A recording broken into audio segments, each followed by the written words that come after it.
যাক, ঢাকা ক্যাপিটালস আবারও তৃতীয়বারের মতো হ্যাটট্রিক করলাম, মানে টানা হেরে। যাই হোক, এটা বলার কিছু নাই।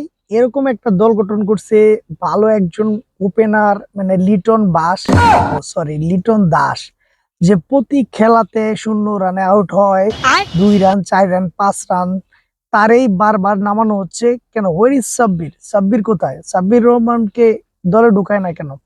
আমি ঢাকার একজন সাপোর্টার হয়ে ঢাকার টিমের কাছে বলতেছি। আর আমাদের যে কোচ, এইটা কোনো কোচ? এই কোচ দিয়ে কি খেলানো যায়?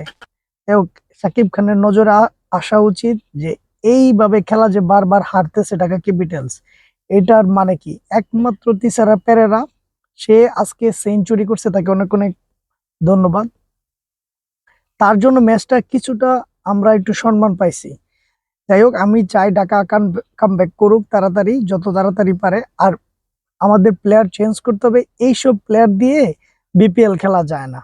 এই ভাঙাচুরা প্লেয়ার দিয়ে, যারা পাওয়ার প্লেতে রান করতে পারে না, মিডলে নাই ভালো একজন বলার ছাড়া বলার নাই। যাই হোক, ঢাকার জন্য অনেক অনেক শুভকামনা রইল। পরবর্তী ম্যাচে যেন কাম ব্যাক করে আর জিতবে ঢাকা, দেখবে দেশ। ইনশাআল্লাহ আছি ঢাকার সাথে সবসময়, হারলেও ঢাকা, জিতলেও ঢাকা।